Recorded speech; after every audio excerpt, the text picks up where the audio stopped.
Buenos días, alumnos del diplomado acerca de los evangelios. Vamos a ver en el día de hoy al evangelio según San Mateo.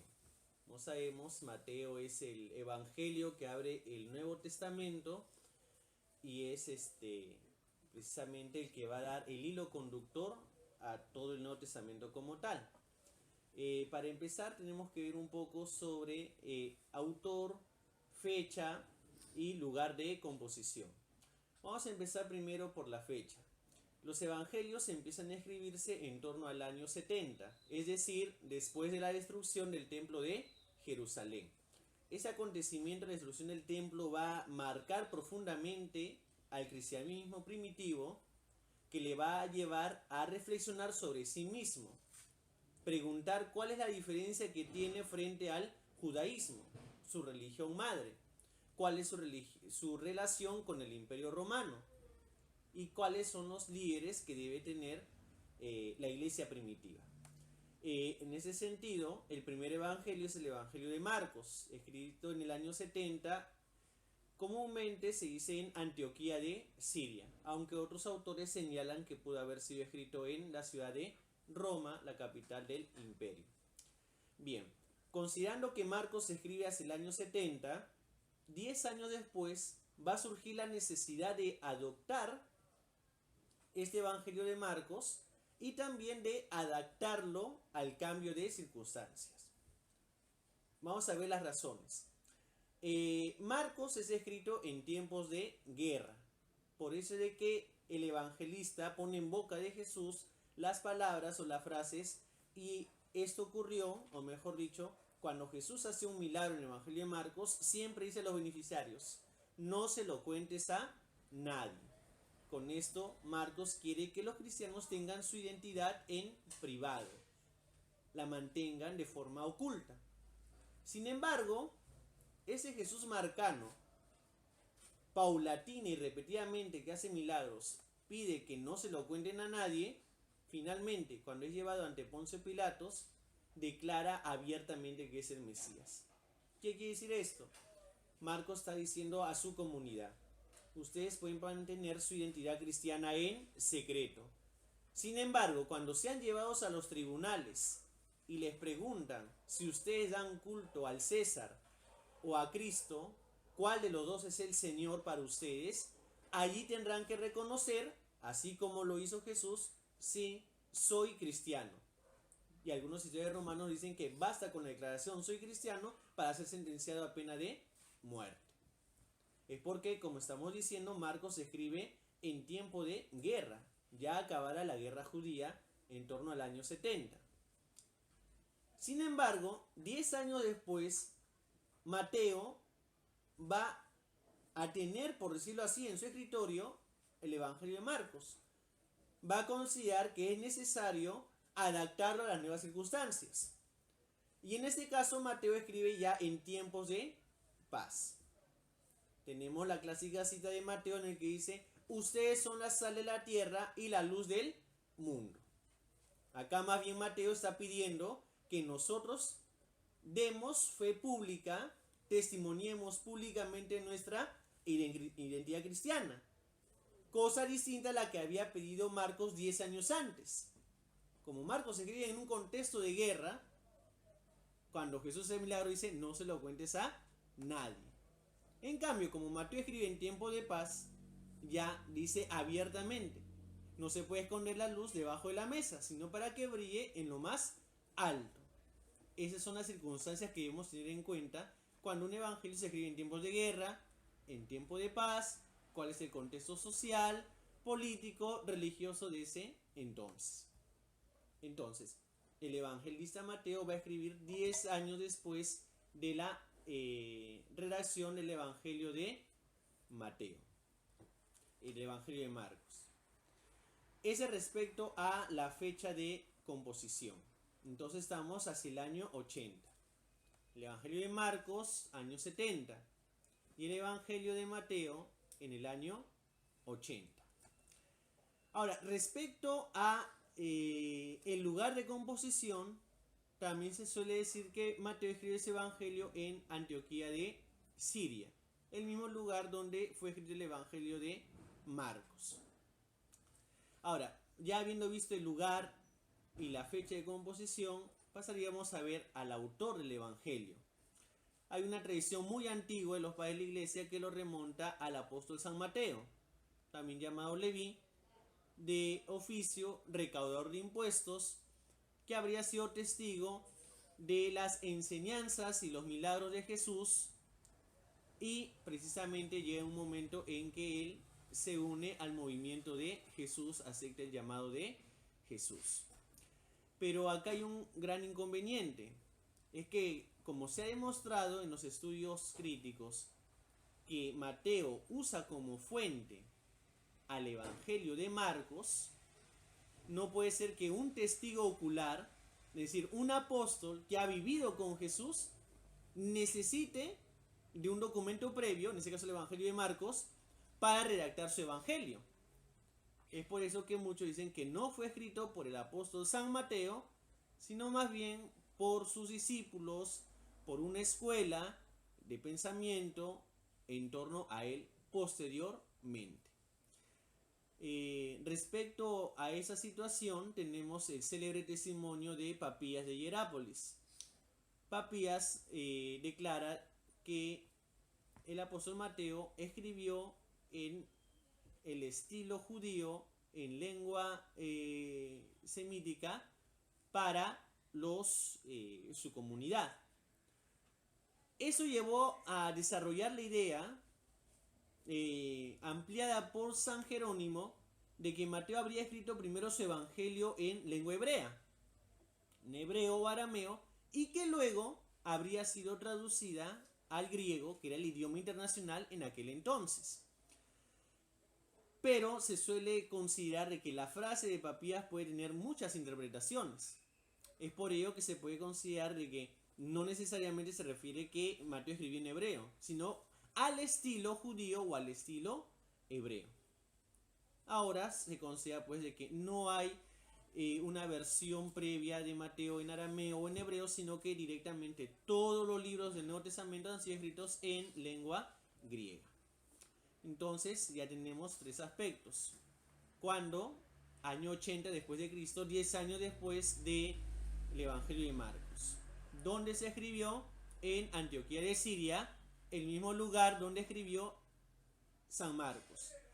¿Y a quién se le atribuye? Se le atribuye al apóstol San Mateo. Aunque él no haya sido propiamente el autor, sus alumnos, sus discípulos pueden haber profundizado en la enseñanza de su maestro. Han acogido las enseñanzas que aprendieron de Mateo y pusieron por escrito todo lo que les enseñó para guardarlo, conservarlo en este libro que ahora nosotros tenemos. Ahora, respecto a la posición en el canon, obviamente tenemos al Evangelio de Mateo en primer lugar. El estudio crítico ha demostrado que el Evangelio de Marcos es el primer evangelio en ser redactado, como acabamos de mencionar, respecto de la fecha de composición, y Mateo fue escrito 10 años después. Sin embargo, el Evangelio de Mateo fue puesto en primer lugar. Un motivo es porque San Agustín consideró que San Marcos era una versión abreviada del Evangelio de Mateo, por eso que Marcos fue colocado en un segundo lugar.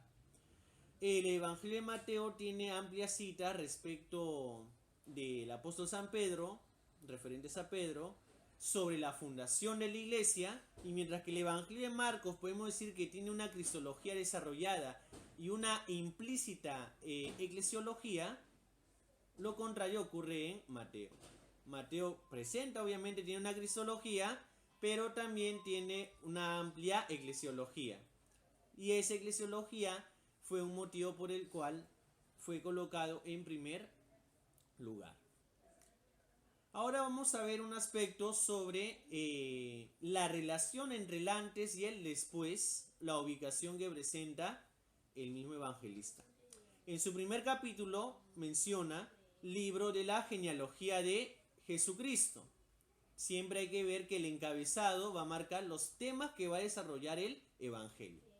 Por ejemplo, el Evangelio de Marcos empieza con la frase Evangelio de Jesucristo, Hijo de Dios. Marcos decide presentar a su lector, a sus lectores, que Jesucristo es obviamente el Hijo de Dios. Eso aparece en primer momento, el encabezado de 1:1. Luego en la transfiguración, en que se presenta a Jesús como el Hijo. Y finalmente, otro momento muy importante, la transfiguración, también declarado como Hijo. Y último punto, las palabras del centurión al pie de la cruz diciendo, verdaderamente será Hijo de Dios. Entonces, al inicio, al centro y al final del Evangelio de Marcos, se presenta a Jesucristo como el Hijo de Dios. En cambio, el evangelista Mateo va a colocar otra frase. Va a decir, libro del origen de Jesucristo, hijo de David, hijo de Abraham. Acá tenemos ya los temas centrales que va a desarrollar el apóstol San Mateo. Cuando pone el libro del origen o libro genealógico, esta frase nos recuerda al primer libro de la Biblia, que es el Génesis. Génesis tiene abundantes genealogías. Por ejemplo, esos son los hijos de Noé, esos son los hijos de Abraham, los hijos de Isaac, los hijos de Jacob. Entonces, cuando Mateo coloca libro del origen o libro de los orígenes de Jesucristo, puede tener una relación explícita hacia el libro del Génesis. Entonces podemos decir que Mateo quiere presentar una nueva historia. Como el Génesis narra la creación del mundo, la creación del hombre y la formación del pueblo de Israel en la figura de Abraham, esos mismos temas lo tenemos también en Mateo. En ese sentido, Jesucristo, cuando muere por nosotros en la cruz, hace la nueva creación, la palingenesia, la renovación de todo. También Jesucristo viene a ser el nuevo Adán, porque obviamente él es el antiguo Adán al ser figura de Jesucristo, aunque esta va a ser idea que va a desarrollar Marcos y Pablo, pero también se le puede considerar en Mateo que es como el nuevo Adán, y también como el que va a formar la nueva comunidad cristiana, la iglesia. Esa asamblea se va a ampliar hacia la iglesia. Antes reservada solo a los judíos y ahora se va a ampliar a los gentiles. Entonces, esa vista al pasado, tenemos una lista genealógica que empieza desde Abraham y llega hasta José, el esposo de María, la madre de Jesús. Esa relación de padre e hijo nos da muchas enseñanzas. En primer lugar, que para comprender el Evangelio de Mateo, nosotros debemos conocer el Antiguo Testamento. Más que todo los libros históricos o lo que va desde Génesis hasta Segunda de Reyes. Es decir, para conocer cómo Mateo presenta a Jesucristo, debemos, en primer lugar, conocer la historia de Israel. Si no conocemos la historia de Israel, tendríamos una gran debilidad para conocer la persona de Jesucristo. Porque 5 capítulos más tarde, en el Sermón de la Montaña, Mateo va a presentar a Jesús como el nuevo Moisés. Así como Moisés subió al monte Sinaí a recibir las tablas de la ley y establecer la alianza entre Dios y el pueblo salido de Egipto, de su esclavitud, también en Mateo Jesús sube a un monte y desde ahí proclama la nueva ley. Pues es importante conocer los personajes del Antiguo Testamento, conocer la historia sagrada del Antiguo Testamento, para así nosotros poder conocer la figura de Jesucristo a la luz del Evangelio de Mateo. Y una mirada hacia el futuro lo tenemos precisamente en los últimos capítulos. Una vez que ha resucitado y se reúne también con los apóstoles o con los 11 discípulos en un monte, también el monte, precisamente en un monte de Galilea, también le dice, vayan y hagan discípulos a todas las gentes. Esa es una apertura hacia el futuro y la célebre frase, yo estaré con ustedes todos los días hasta el fin del mundo. Esa es la presencia permanente de Jesucristo en su iglesia hasta el fin de los tiempos. Entonces vemos que Mateo tiene una mirada hacia el pasado, la lista genealógica en el capítulo 1, y una mirada vista hacia el futuro, que son los últimos versículos del Evangelio de Mateo. Entonces esa vista de pasado y futuro nos debe contextualizar a nosotros al querer conocer el mensaje del apóstol San Mateo en este extenso y rico evangelio, ¿no? Ahora, Mateo usa también varias técnicas literarias para profundizar en su mensaje, que son tomadas también del Antiguo Testamento. Una de esas figuras es la que se llama la inclusión. Una inclusión es cuando un bloque de texto está enmarcado dentro de una gran... hay unos versículos que son de relación. Por poner un ejemplo, tenemos en el capítulo 4, versículo 23, que dice así: recorría Jesús toda Galilea, enseñando en sus sinagogas, proclamando la buena nueva del reino y curando toda enfermedad y toda dolencia en el pueblo. Es lo que nos dice en 4:23. Más adelante, en el capítulo 9:35, menciona lo siguiente: Jesús recorría todas las ciudades y aldeas, enseñando en sus sinagogas, proclamando la buena nueva del reino y sanando toda enfermedad y toda dolencia. Vamos a ver que el versículo, la cita de 4:23 es prácticamente idéntica a 9:35. Esto lo podemos considerar como una inclusión o un quiasmo también. En esta inclusión significa que toda la introducción, es decir, del capítulo 1 hasta el capítulo 4, tenemos la introducción del Evangelio. Y a partir del capítulo 5 ya tenemos las bienaventuranzas. El sermón de la montaña, como se suele llamar, que son los capítulos 5 al 7. Acá tenemos a Jesús como el que enseña. Y los capítulos 8 y 9 tenemos diversos milagros. El Jesús que sana. Entonces, la sección de los capítulos 5 hasta el 9 están enmarcados con esos dos versículos de inclusión, 4:23 y 9:35. Este es el marco que señala el inicio y el final de una sección, que corresponde al capítulo 5 hasta el capítulo 9. Del 5 al 7, el Jesús que enseña, y del 8 al 9, el Jesús que sana, que obra milagros. Entonces, tenemos acá una inclusión. Otro aspecto u otra técnica literaria que va a emplear el apóstol Mateo son también las citas de cumplimiento del Antiguo Testamento. La célebre frase: y esto ocurrió para que se cumpliese la escritura. Eso quiere decir de que quiere presentar a Jesús obviamente como el Mesías, porque cuando escribe el apóstol Mateo, o digamos sus alumnos, habían falsos mesías que se presentaban obviamente como libertadores del pueblo de Israel frente a Roma. Por eso es de que la necesidad de los primeros cristianos o los cristianos de la iglesia de Mateo de presentar a Jesús como aquel en el que se cumplen las profecías del Antiguo Testamento. Entonces acá tenemos esas secciones, cómo va a presentar esas citas de cumplimiento, y esto ocurrió para que se cumpliera la escritura. ¿Qué enseñanza podemos sacar de esto? De que la historia está en manos de Dios y que por lo tanto nosotros no podemos dudar de, aunque las cosas aparentemente vayan mal, todo está en manos de Dios, porque precisamente todo ocurre como estaba escrito en el Antiguo Testamento. Entonces, las profecías se cumplen en la persona de Jesucristo, ¿no?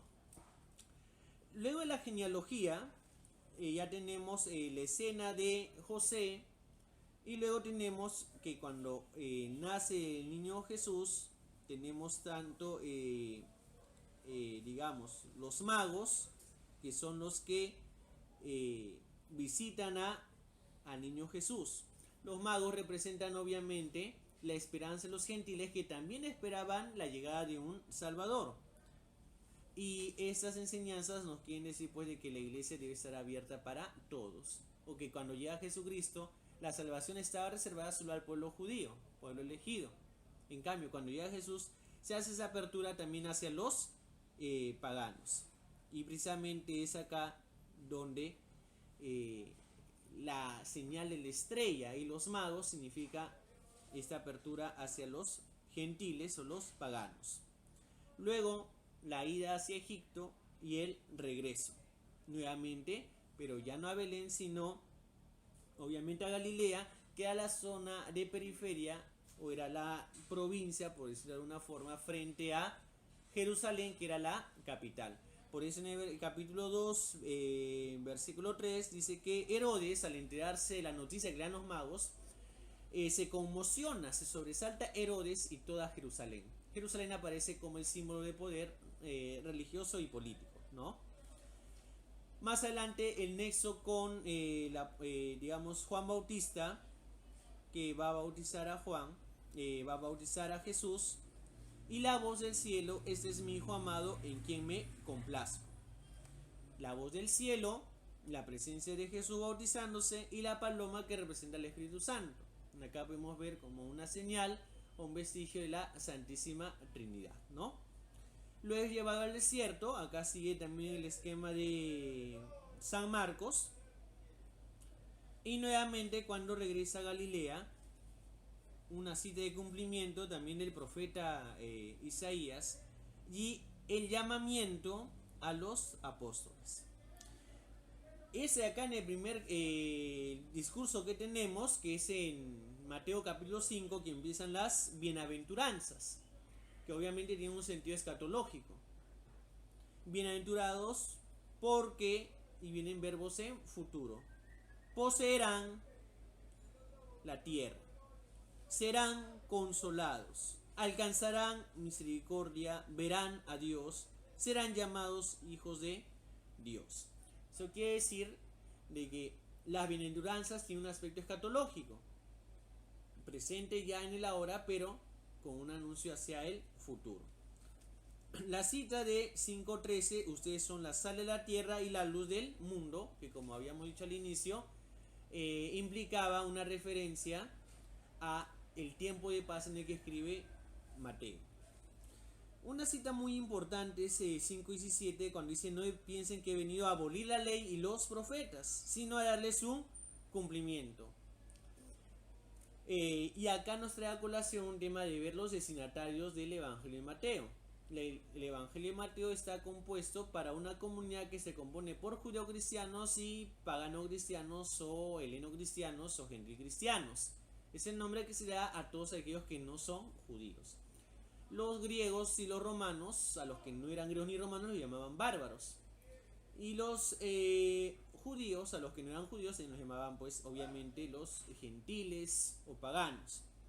Entonces, acá aparece Jesús como el verdadero Moisés, que interpreta, no abole la ley, no destruye la ley de Moisés, sino que le da la verdadera interpretación. ¿En qué sentido le da la verdadera interpretación? Con dos textos claves. El primer texto, Mateo 5:21, ustedes han oído no matar, pero el que se enoje contra su hermano ya ha pecado contra ese mandamiento. Más adelante, versículo 27, no adulterarás, pero el que mira a una mujer deseándola ya adulteró con ella en su corazón. Lo cual quiere decir, uno puede decir, ¿no? Yo no he matado, no he asesinado a nadie, no he cometido adulterio. Sin embargo, hay que recordar que los actos nacen de una intención. El que mata es porque primero tiene una cólera contra la persona a la cual va a matar. Si no hubiera esa cólera, no la mataría. E igual, al estar con una persona distinta del cónyuge, primero hay que desear a esa persona. Entonces todo nace en una intención. Jesús no se queda solamente en el acto. No es decir, tú hiciste esto o no hiciste esto. Jesús va más atrás. Jesús va a lo más profundo del acto, que es la intención. En ese sentido, la raíz de la matanza está en la cólera. Y la raíz del adulterio está en la intención, en el deseo. Entonces Jesús va a la raíz del acto, que son las intenciones. Esto es muy importante, porque ¿quién no se ha enojado contra su hermano alguna vez en su vida? ¿Y quién no ha deseado a otra persona? Esto nos lleva a la siguiente reflexión. Todos nosotros necesitamos la misericordia de Dios. No podemos presentarnos ante Dios y decir: yo he sido justo, he cumplido todos los mandamientos y por lo tanto tienes que darme la felicidad, el premio, el cielo o la gracia. No, no se trata de esa forma. que era la actitud que tenían un partido judío en aquel entonces llamado los fariseos, los separados, que se consideraban que por ese motivo podían distinguirse de los demás. En cambio Jesús dice no, todos necesitamos la misericordia de Dios. Esa escena nos recuerda también cuando el Evangelio de Juan, cuando dice el que esté sin pecado que tire la primera piedra. Todos nosotros necesitamos la misericordia de Dios. Y la conversión es una gracia que también necesitamos, y es una gracia que viene de Dios también. Luego va a proseguir con la limosna, la oración y el ayuno. Y eso podemos relacionarlo como prácticas penitenciales que tienen mayor énfasis en el tiempo de Cuaresma. Por ejemplo, la limosna es el acto que nosotros tenemos para con el prójimo, ayudar al prójimo con nuestra limosna. La oración es la relación que nosotros tenemos para con Dios. Y el ayuno es el acto que tenemos con nosotros mismos. Entonces tenemos tres clásicas acciones. Con nosotros mismos, el ayuno. Con el prójimo, la limosna. Y con Dios, la oración. Esos son los tres actos, los tres consejos que se suelen dar, sobre todo en tiempo de Cuaresma. Vas a proseguir con las reflexiones.